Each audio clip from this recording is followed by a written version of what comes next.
एकतर ही सगळी एक चर्चा नॉर्मली आम्ही 15 दिवसांनी महाविकास आघाडीचे सगळे लोक भेटतच असतो. त्यातून इलेक्शन अनाऊन्स झाल्यानंतर काही कोऑर्डिनेशन, प्रत्येक जिल्ह्यात स्थानिक काय परिस्थिती असेल, कसं पुढे जायचं आणि कोऑर्डिनेशनची कमिटी, टीम्स कशा करायच्या याची एक साधारण मोठा अशी एक चर्चा झाली आज सकाळी.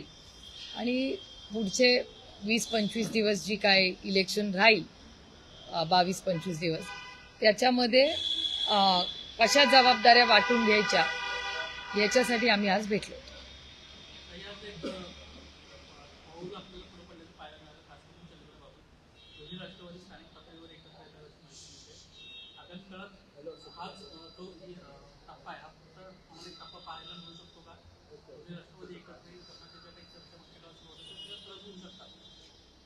एकतर मला वाटतं शशिकांत शिंदेजींनी याचं उत्तर तुमच्या चॅनलवरच तुम्ही ऑलरेडी दाखवताय.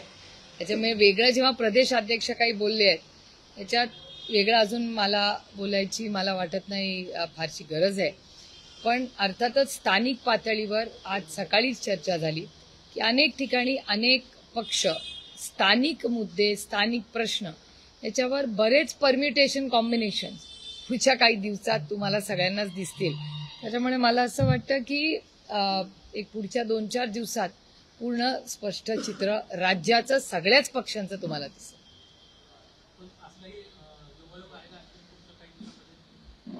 मी खरं तर माहिती नाही घेतलेली. मी तुमच्या चॅनलवरच शिंदे साहेबांचं स्टेटमेंट पाहिलंय.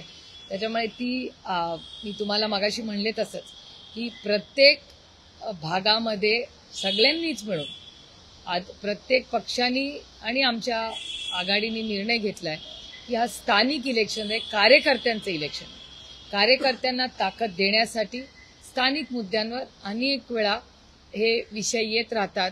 काही वेगळी समीकरणं तेवढ्यापुरती, म्हणजे जेव्हा राष्ट्रवादी काँग्रेस आणि काँग्रेस एकत्र होती त्यावेळीच ही अनेक वेळा अशी परिस्थिती झालेली, सगळा पक्ष एक होता, तेव्हा तुम्ही सगळ्यांनी आणि उभ्या महाराष्ट्राने ती पाहिलेली.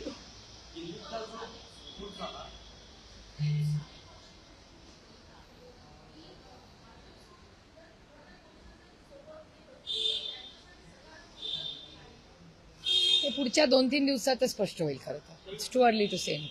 कारण याचं कारण आता खूप स्थानिक लेवलला चर्चा चाललेल्या आहेत, लोक फॉर्म भरतायत.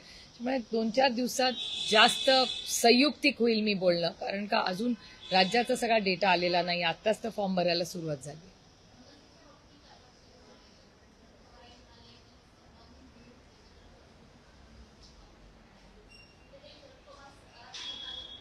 आज आमच्या चर्चेमध्ये कोऑर्डिनेशन, जबाबदाऱ्या ह्याच्यावरच चर्चा झाली. काही स्पेसिफिक आघाडी, आज इंडिया अलायन्सची मीटिंग होती आणि त्याची सविस्तर चर्चा आमच्या झाली.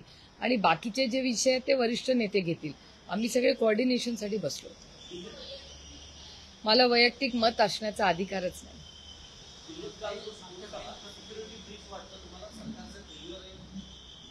अर्थातच ना, इट्स ऑब्व्हियस. कारण का राजधानीत स्फोट झालाय. पण अशा गोष्टीत सगळी माहिती येईस्तोवर मी कधी बोलणारी नाही. याचं कारण हा नॅशनल सिक्युरिटीचा इश्यू आहे. त्याच्यामुळे तो राजकीय करण्याला आत्ता मला त्याच्यात कधीही मी करणार नाही. ऑपरेशन सिंदूरच्या वेळीही आदरणीय पवारसाहेब पहिले नेते होते या देशातले जे सरकारच्या बाजूनी उभे राहिले. कारण का तो देशाचा प्रश्न होता, देशाच्या सुरक्षिततेचा प्रश्न होता. त्याच्यामुळे जे काय बोलायचं होतं ते आम्ही सेशनमध्ये बोललो. पण आम्ही टीव्हीवर राष्ट्रवादी काँग्रेस पक्ष हा सरकारच्या बरोबर तेव्हा नॅशनल सिक्युरिटीसाठी म्हणून उभा राहिला. त्याच्यामुळे मला वाटतं दिल्लीत काल जो स्फोट झाला हा अतिशय चिंताजनक आहे. त्याची पूर्ण माहिती यायची आम्ही वाट बघतोय. एकदा पूर्ण माहिती आली कीच त्याच्यावर बोलणं संयुक्तिक राहील. मी स्वतः आज संध्याकाळी जाणार आहे आणि योगायोगाने उद्या आमची होमची, गृह मंत्रालयाची स्टँडिंग कमिटी योगायोगाने उद्या आहे. त्याच्यामुळे उद्या अर्थातच त्याच्यावर आम्ही चर्चा किंवा माहिती त्या कमिटीमध्ये मागू.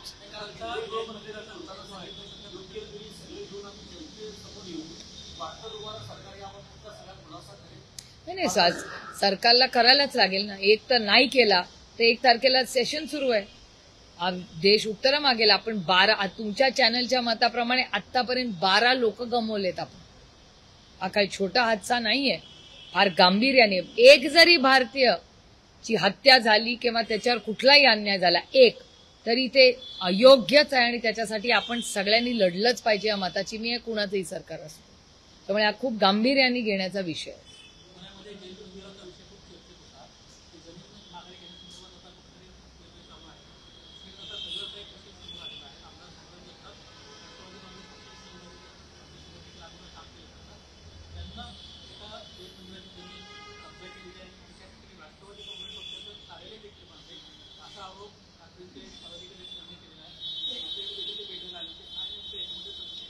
एक तर 10-15 दिवसापूर्वी तुमच्या सगळ्या चॅनलनी किरण जे अहिल्यानगरचे आहेत त्यांची स्टोरी मी पहिल्यांदा पाहिली, त्याच्यानंतर वर्तमानपत्रात वाचली आणि त्याच्यानंतर पुण्याच्या चॅरिटी कमिशनरकडे किरण भाऊ आणि दंगेकरजी हे दोघं गेलेले मी तुमच्या सगळ्यांच्या चॅनल आणि वर्तमानपत्रात पाहिले.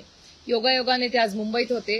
माझे आणि त्यांचे कौटुंबिक संबंध अनेक वर्षांचे आम्ही एकत्र कामही केलेलं आहे किरणनी आणि मी, त्यामुळे ते सगळे कागदपत्र घेऊन ते आज आले होते. विषय अतिशय गंभीर आहे. कुठलाही राजकीय पक्ष असू दे, भले तो आमचाही असू दे, पण कुणाचीही जमीन हडप करून त्याच्यावर पक्षाचं ऑफिस बांधणं हे अयोग्य आहे, हे चुकीचं आहे. त्यातून ती जैन समाजाने चांगल्या कामासाठी, शिक्षण असेल, आरोग्य असेल, अशा कामासाठी दिलेली जमीन त्याच्यावर काहीतरी कागदपत्रांचं चुकीचं करून जर कोणी त्यांच्या राजकीय पक्षाचं ऑफिस तिथे बांधत असेल तर त्याचा मी जाहीर निषेध करते. माझी माननीय महाराष्ट्राच्या मुख्यमंत्र्यांना विनंती आहे की जसं तुम्ही पुण्यामध्ये लक्ष घातलं तसं तातडीने तुम्ही अहिल्यानगरच्या या विषयामध्ये घातलं पाहिजे. सातत्याने ही व्यक्ती सातत्याने संपूर्ण राज्यामध्ये उलटसुलट बोलून जातीयांमध्ये जिथे प्रेम आहे तिथे तेढ निर्माण करायचं पाप सातत्याने करतात. माझ्याही लोकसभा मतदारसंघात ते येऊन गेलेले होते. त्या काळामध्ये राहुल कुल स्थानिक आमदार आणि मी जरी आम्ही वेगळ्या विचारधारेत काम करत असलो तरी आमच्या दोघांचाही लोकप्रतिनिधी म्हणून नैतिक जबाबदारी होती आणि मी राहुल कुलांचे पहिल्यांदा नाही तिसऱ्यांदा किंवा चौथ्यांदा जाहीर आभार मानते की जेव्हा ही घटना झाली दौंड तालुक्यामध्ये तेव्हा मी जेव्हा राहुल कुलांना फोन केला त्यांनी सहकार्याचीच भूमिका दाखवली आणि आम्ही दोघांनी कुठलाही राजकीय स्टँड नव्हता.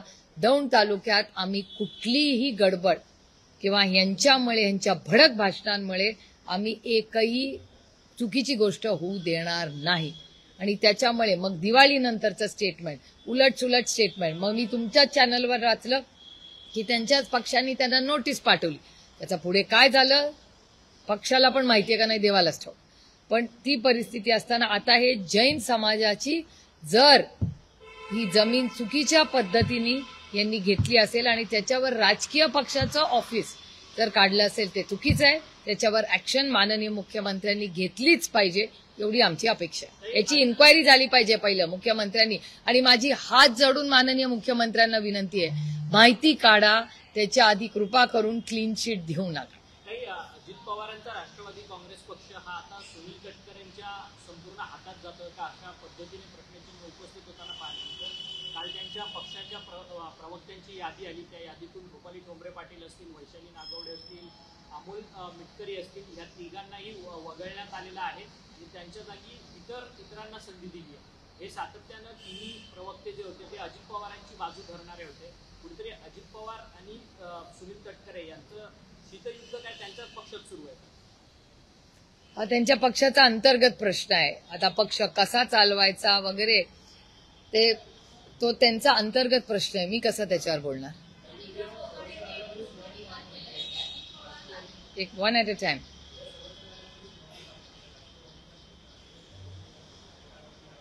मी चालले आज रात्री कसं आहे काय होईल मला सांगता येत नाही. मी काही ज्योतिषी नाही सांगायला. पण त्याचबरोबर आम्ही अपेक्षेने चाललोय. शिवसेनेची पण सगळी टीम चालली आज रात्री. योगायोगाने मला वाटतं मोठा आम्ही सगळे एकाच फ्लाईटवर असू जास्ती करून. आम्ही सगळे आज चाललोय. उद्या 11 वाजता आम्ही असू नेहमीप्रमाणे हरत सुप्रीम कोर्टात. बघूया काय होतं.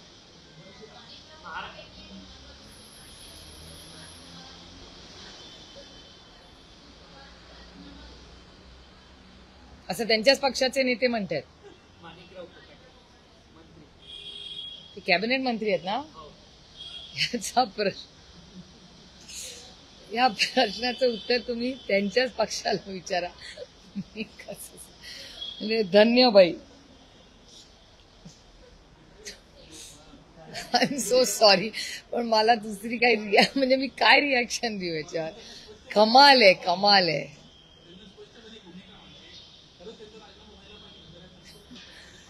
मला म्हणजे तुम्हाला सांगू, कमाल आहे एवढंच म्हणू शकते मी, की अर्थातच म्हणजे आता माननीय मुख्यमंत्र्यांवर आपण विश्वास टाकूया की जर हे ऑफिस ऑफ प्रॉफिटचा इश्यू असेल तर केंद्र सरकारचा माझा अनुभव तुम्हाला सांगतो. केंद्र सरकारमध्ये जेव्हा ऑफिस ऑफ प्रॉफिटचा इश्यू प्रूव्ह झाला तेव्हा सोनियाजींनी राजीनामा दिला होता. मला अजूनही तो दिवस आठवतो. त्यामुळे ऑफिस ऑफ प्रॉफिट हा नियम कायदा हा संविधानातच आहे. त्याच्यामुळे माननीय मुख्यमंत्री आता जी इन्क्वायरी लावतायत आणि जर अजित पवारांच्याच पक्षाचे लोक म्हणतायत की त्याच्यात काही सत्य असेल तर अजित पवार राजीनामा देतील, तर त्यांचं हे काहीतरी स्ट्रॅटेजी असेल त्यांच्या पक्षाची. मला खरंच माहिती नाही, कारण का माझं काही त्यांच्याशी कोणाची बोलणं नाही.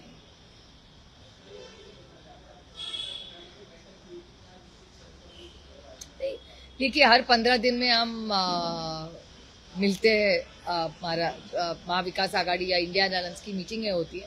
अभी इलेक्शन लगे तो थोड़ा कोऑर्डिनेशन के लिए, बातचीत के लिए हम लोग बैठे थे. नहीं, अभी वो इशू ही नहीं रेज हुआ है, क्योंकि अभी ये इलेक्शंस कार्यकर्ताओं का इलेक्शन है. तो हर जगह में हर कार्यकर्ता की अलग इच्छा होती है, वहाँ का जो सिचुएशन होती है वो अलग होती है कहीं से. तो 2-4 दिन में पता चलेगा एग्जैक्टली. लेकिन विस्तार से एक स्पेसिफिक पार्टी के बारे में ऐसी कोई चर्चा नहीं हुई आज. 12. देखिए, ये विषय बहुत गंभीर है. आपको याद होगा जब ऑपरेशन सिंदूर के पहले जब पहलगाम में हल्ला हुआ था तो राष्ट्रवादी कांग्रेस के हमसे सबसे वरिष्ठ नेता आदरणीय पवार साहब ने पहला स्टेटमेंट दिया था कि हम सरकार के साथ खड़े, क्योंकि वो नेशनल सिक्योरिटी का इशू था. जब नेशनल सिक्योरिटी का इशू होता है तो हम कभी भी सरकार के खिलाफ नहीं बोलते. जब चर्चा हुई ऑपरेशन सिंदूर के बारे में हाउस में, तब विस्तार से हम सब बोले. लेकिन जब देश के सुरक्षितता का इशू होता है तब कोई भी सरकार हो, हम सरकार के साथ खड़े रहते हैं. और हमारी अपेक्षा है कि इस देश के गृह मंत्री बताए इस देश को कि क्या हुआ है. और 1 तारीख को तो सेशन ही शुरू होगा, तो उस पर हम तो विस्तार से चर्चा मांगेंगे. तो एग्जैक्टली क्या हुआ है, ये नेशनल सिक्योरिटी इंटेलिजेंस फेलियर है या नहीं, इस पे विस्तार से जब तक होम मिनिस्ट्री गृह मंत्रालय से पूरा जवाब नहीं आता तो मेरे ख्याल से हम सब ने रोकना चाहिए कि क्या रिप्लाई सरकार से आता. इसके लिए हम रुके हुए हैं.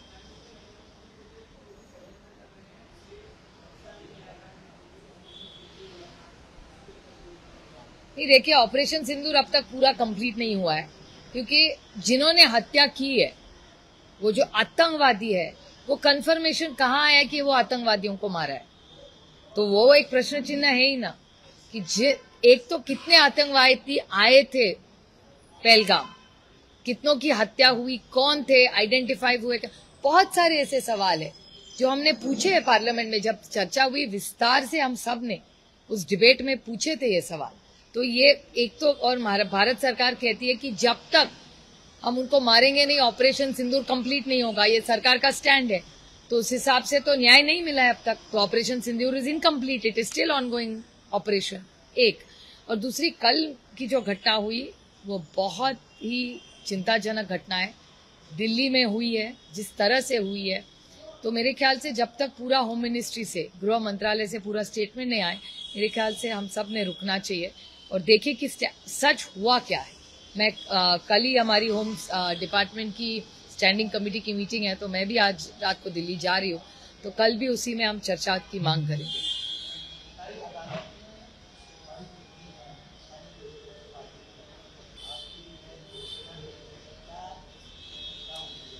मैं शिवसेना के सारे वरिष्ठ नेता और मैं भी आज रात को हम सब दिल्ली जा रहे हैं. कल हमारी केस की सुनवाई होगी 11 बजे सुप्रीम कोर्ट. हम सब जा रहे हैं, देखते हैं. सत्यमेव जयते. कभी ना कभी सत्य की तो जीत होगी ही होगी, होनी ही है।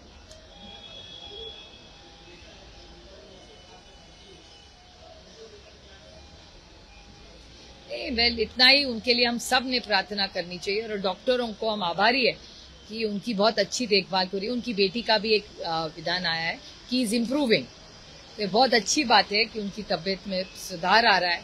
हम सब के लिए बहुत अच्छी